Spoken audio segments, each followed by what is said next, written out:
make this short and sweet.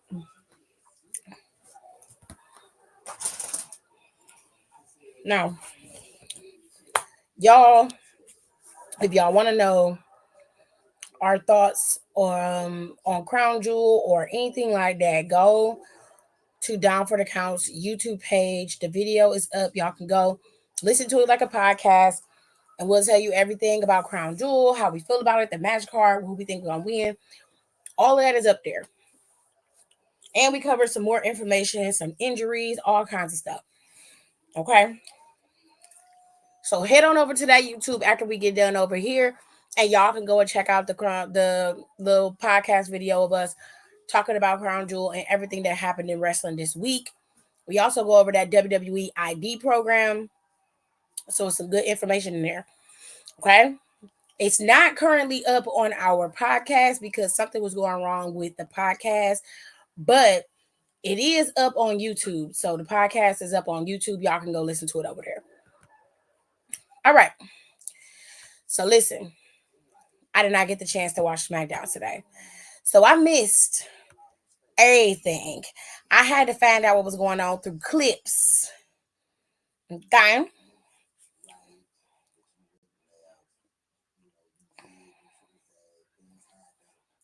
Hold on. Let me check my DMs.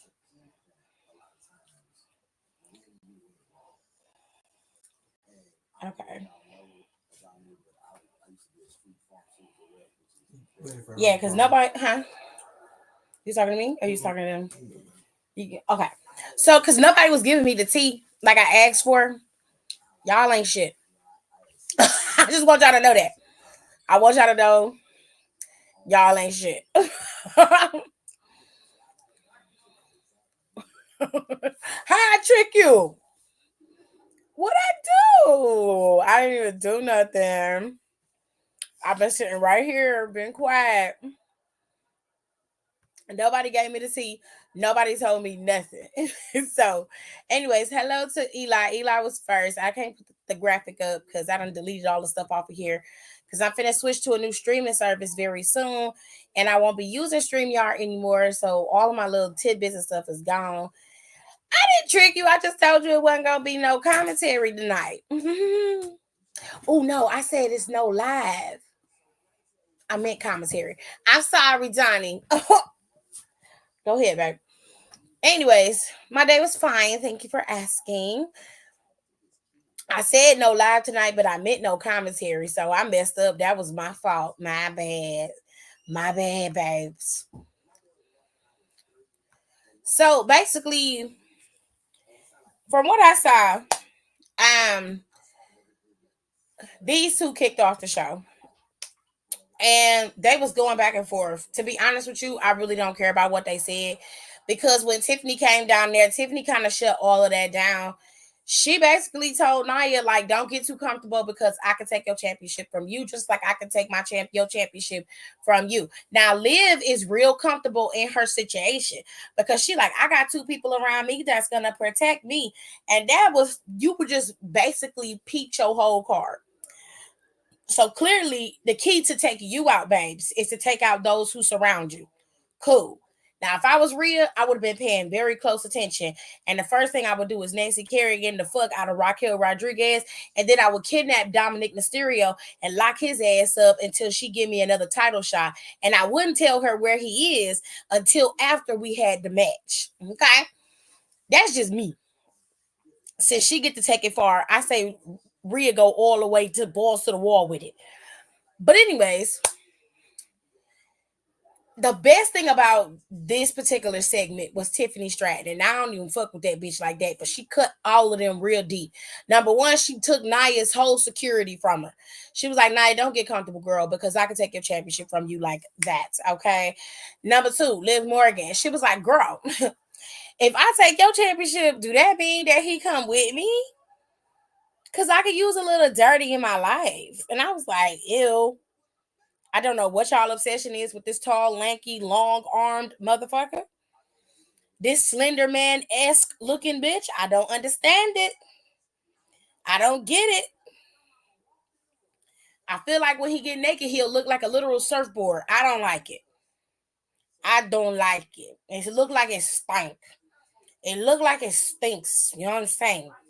I don't like it. I don't like it. Anyways, the crowd was feeling it, right? He said it's the mullet. It's the mullet. Period. I guess. I ain't like the way he looked with his haircut regular. And now I don't get it. The facial hair is disgusting. Are you kidding me? It's gross. It's so gross. Ew. Ew, he just looks like a literal surfboard and not in a good way. But I digress. So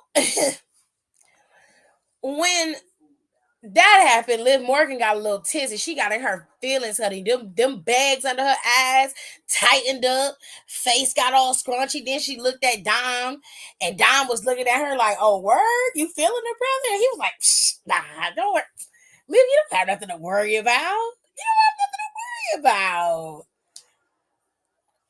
girl. Yes, you do, because obviously he come with the title.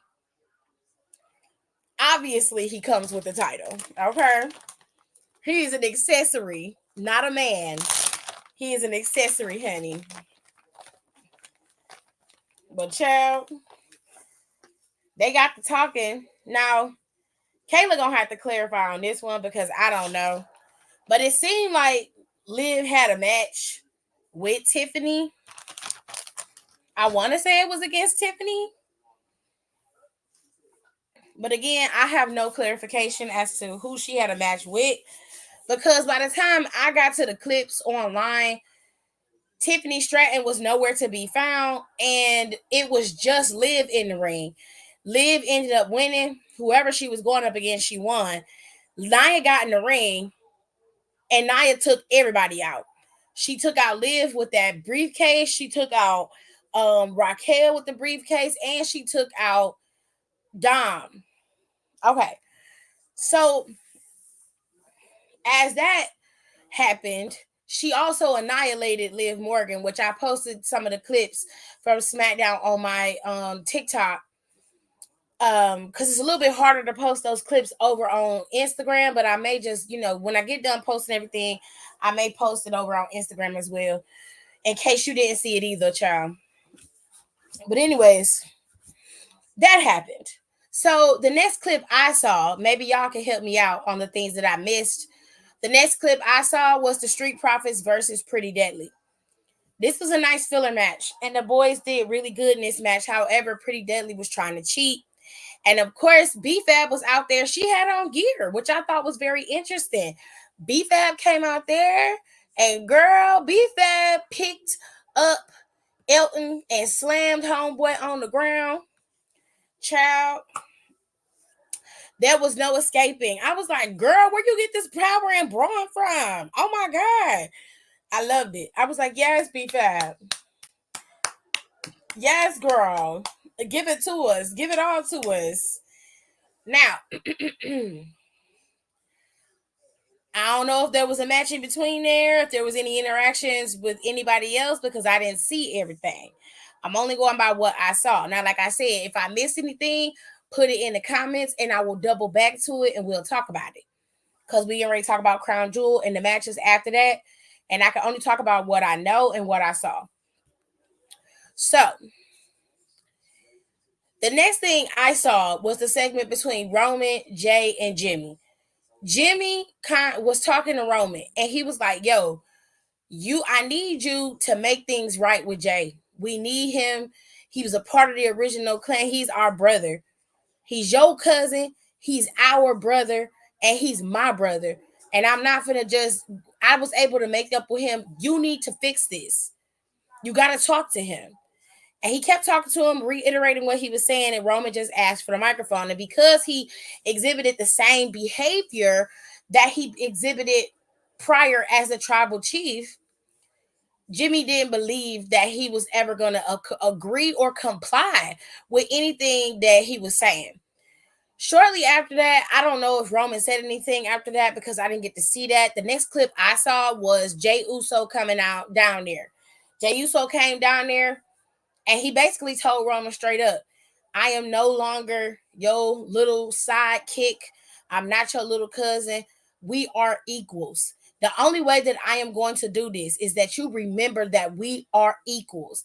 I am not somebody for you to dominate and order around like I'm some punk out here in these streets. We're not doing it like that this time. You are going to respect me. I'll respect you. And that's the way it's going to be. Now, if you can do it that way, then I got you. But if you can't handle it, then I'm out. What's it going to be? Are you going to get right and do this thing? So Roman took a minute. He took a minute. He took a minute. He took a minute. Minutes was going by. Seconds was going by. We was like, bitch, say something. And that's when he was basically just like, yeet. And I was like, okay. I don't know if I like it. I don't know if I like it. I don't know if I like it. I don't know if I like it. So they was able to come together and have their moment. They put their wands up, and the original bloodline has returned officially in full effect on Smackdown. All the while, okay, you've got Gunther and Cody and Roman and Cody and Randy and Kevin fighting amongst each other. The bloodline has reemerged quietly right underneath their noses, and everybody just not paying attention. This is the most sneaky next level shit I have seen in a very long time. Okay, but I don't know of any other matches that happened after that, so I'm assuming that the next thing that happened, it was Naomi and Bailey versus Candice and Indy. Candice and Indy ended up losing this match, and the reason why they lost was because Candice didn't realize that Naomi had tagged Bailey. She thought that Bailey was still a legal man. So once she did her signature move and Bailey was laid out and she pinned her, the ref was basically like, girl, like, you got to get the legal man in here in order for you to get this W. I can't count. She's not legal. So Candice was very irritated, but she ended up suffering a rear view because of it. Candice got hit with a rear view. Naomi took out Candice and went on ahead, pinned her, and that was murder, she wrote. Naomi and Bailey won that match, I believe. If I'm wrong, please correct me in the comments if I'm wrong.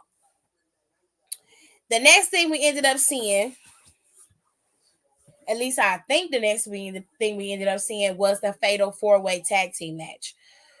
In the Fatal 4-Way Tag Team match, it was a regular Fatal 4-Way instead of the tag team match, but it was 4 of the women from the Fatal 4-Way that is happening in Saudi.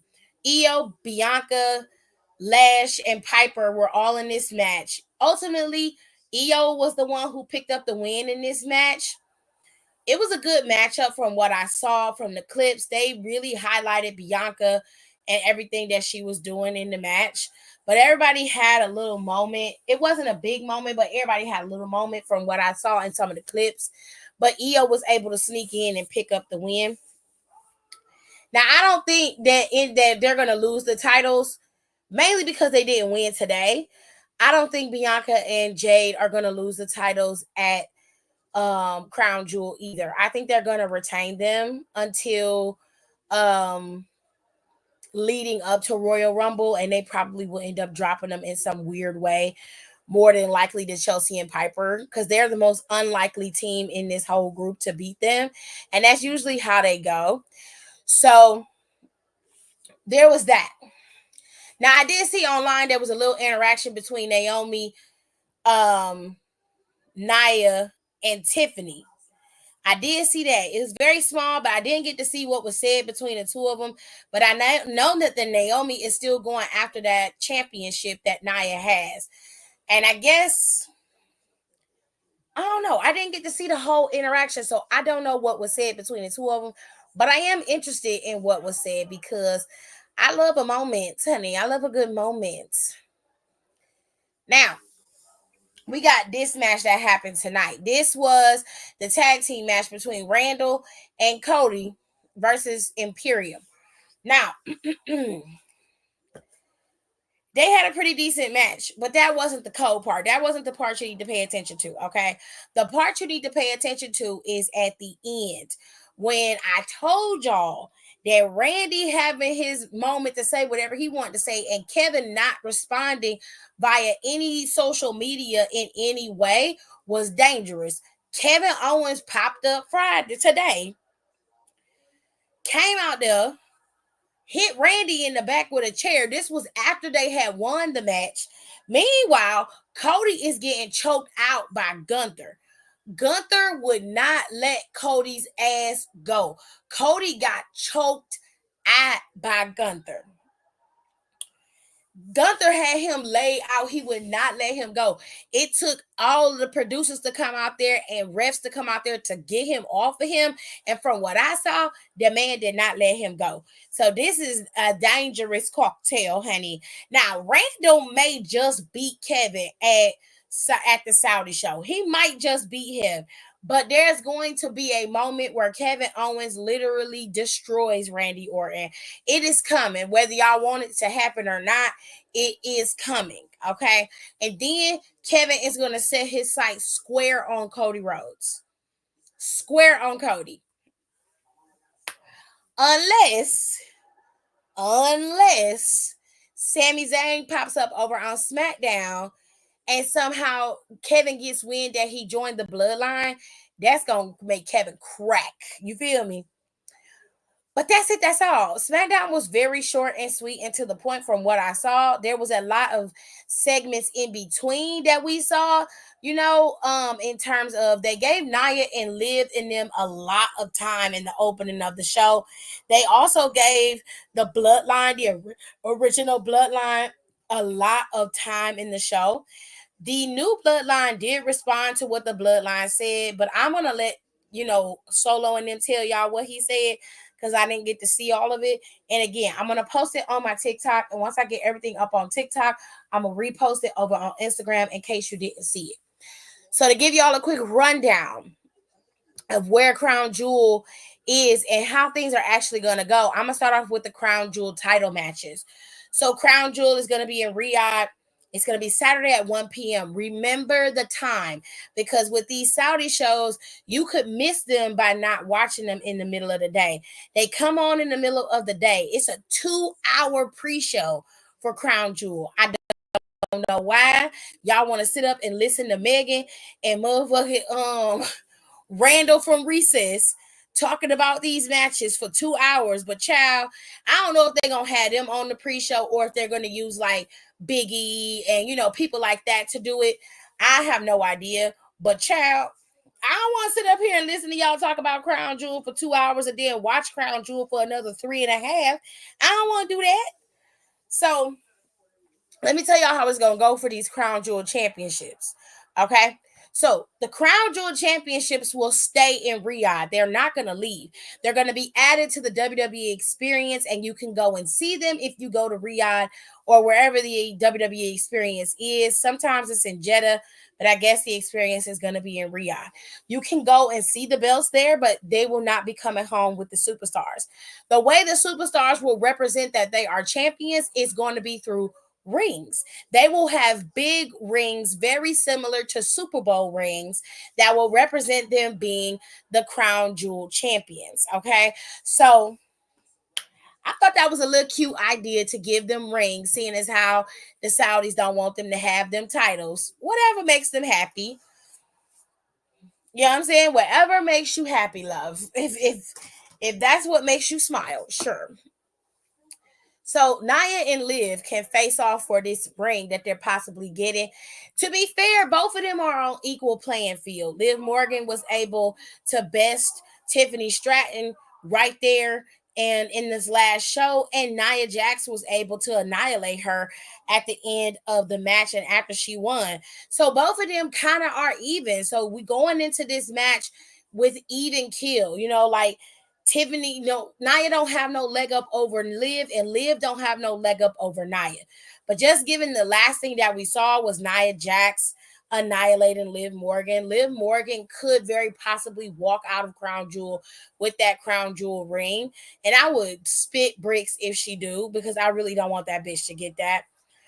But whatever. I would rather Nia have it because, in my opinion, I want Nia to have it. I do not want Street Trash, Beth Head Live to have the damn ring. Speaking of even killed, we got another situation where both of these men are going into the situation even, but it's a little bit different for Cody and for Gunther. While Gunther did suffer a loss to Cody, Gunther also was able to get a leg up in the end and damn near choke Cody out.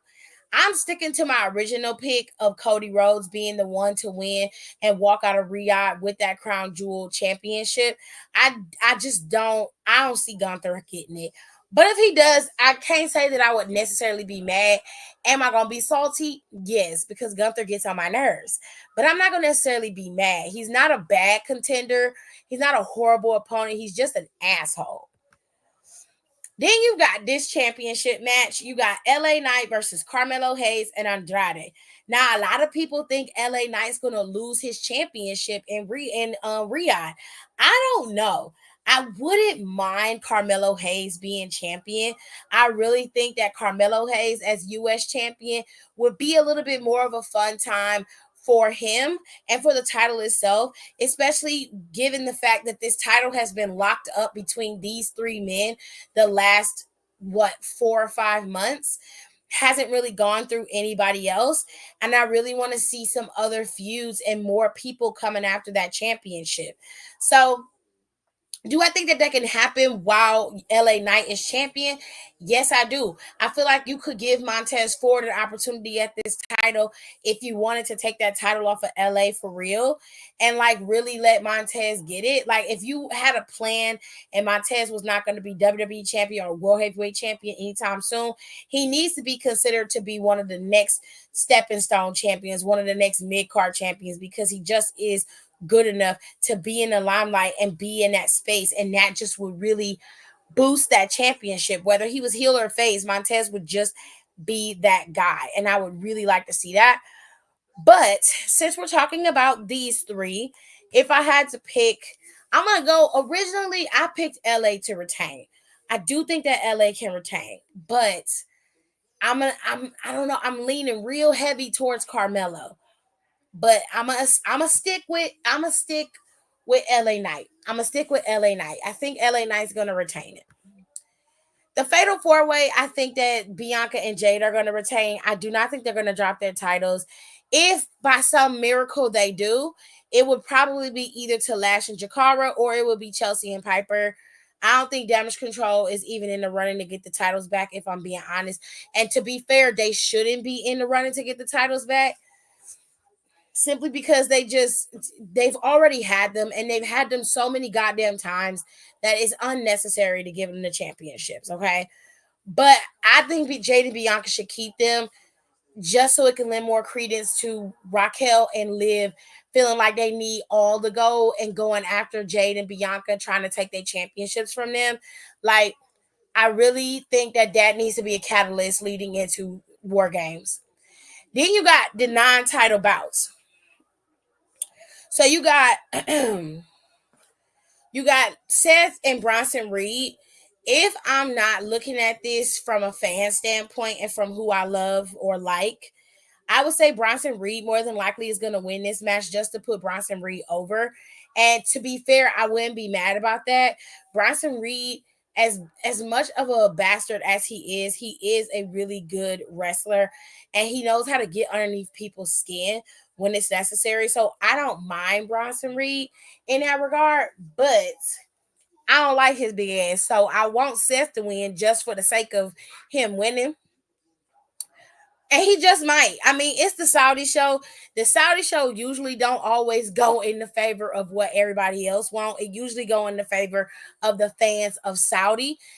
And I would bet money that they would prefer Seth freaking Rollins to win over a Saudi. Another non-title bout. Very personal. Very non-demure. Okay. KO is obviously very hurt by Randy Orton's actions. I don't know what actions he's referring to exactly because he hasn't truly detailed them.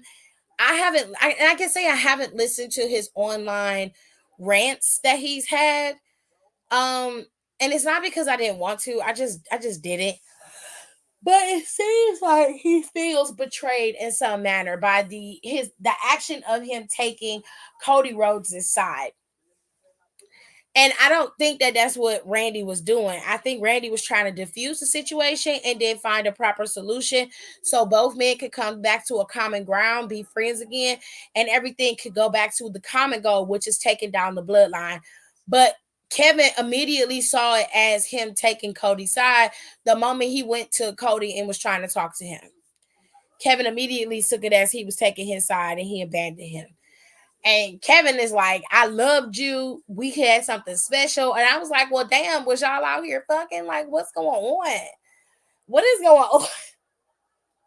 I'm like, did he get some and then leave your ass? Like, what is happening? It was such a bizarre promo from him. I was like, God. But anyway, Kevin busts him in the back tonight with a chair, and he knows that Randy has back problems. He knows that Randy has steel rods in his back, and he busts that man in the back with a chair, and then just stood there looking over him. It was the most sinister shit I've ever seen in my life.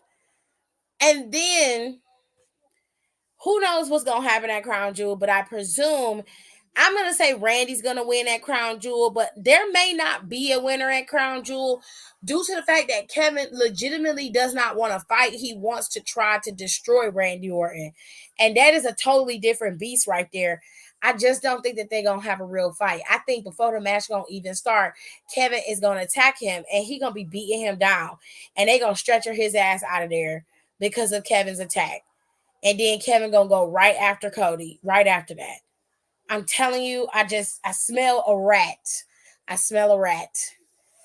And then we have probably the second to final main event is the 6-man tag team. The original bloodline has come back together and they've come to a common agreement that they are all going to be treated as equals and they are all going to work towards the common goal of taking down their cousin and brother Solo in his new bloodline.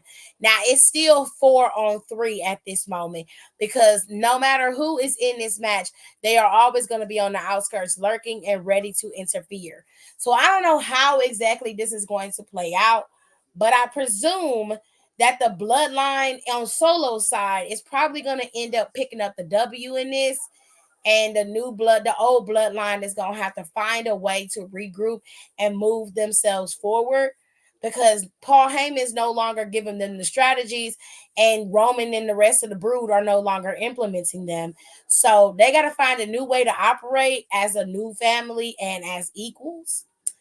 Because if not, Solo running the bloodline the way he has been is always going to bowl over Roman in his bloodline. It just is. With all that being said, y'all, that's it. That's all. Now,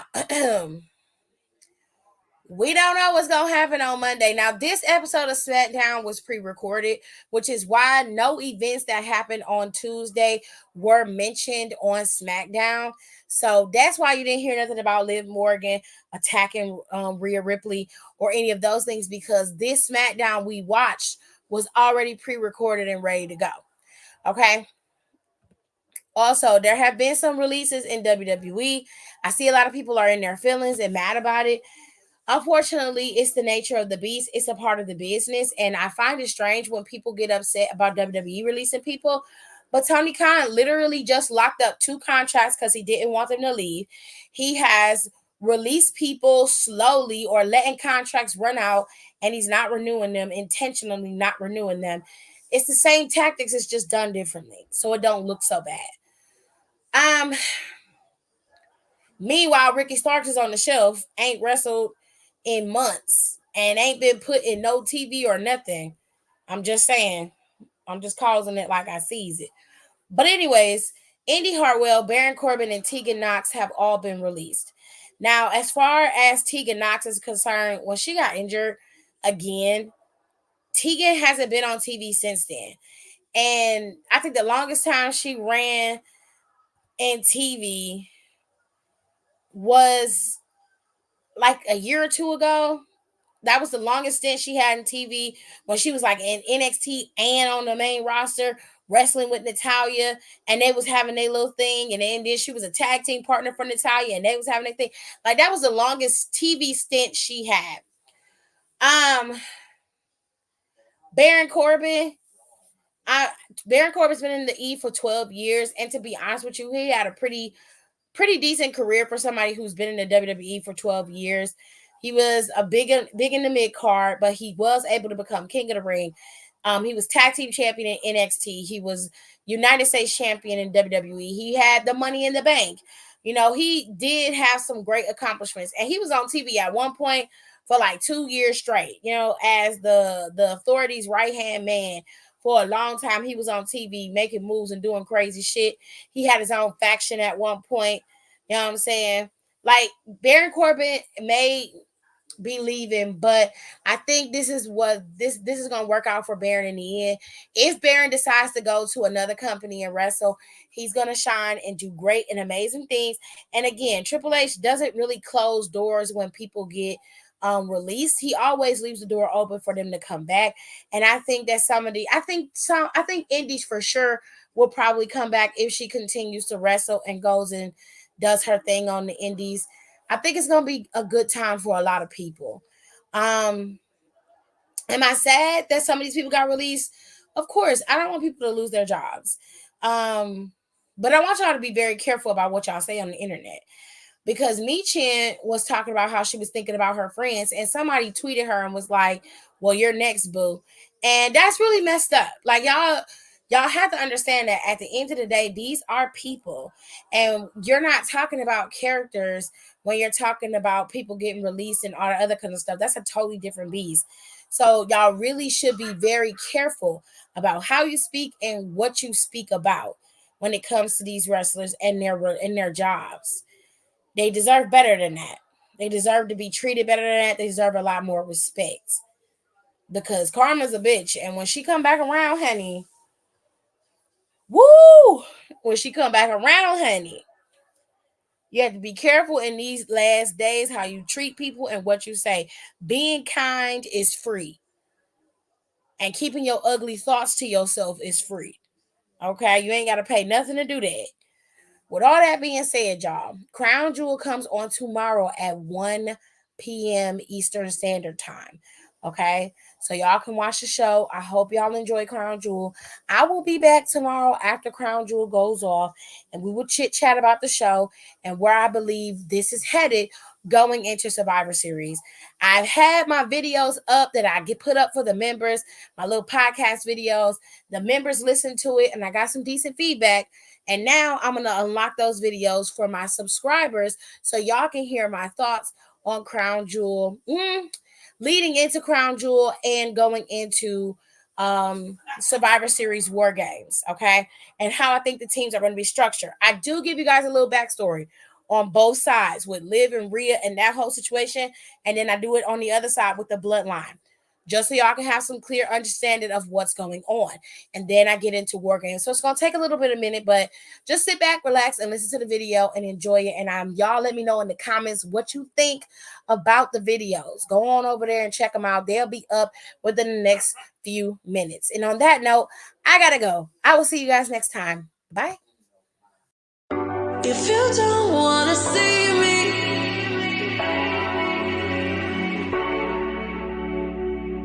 if you don't want to see me, did a full 180, crazy, thinking about the way I was. Did the heartbreak change me, baby? But look at where I ended up. I'm over it already, so moved on, it's scary.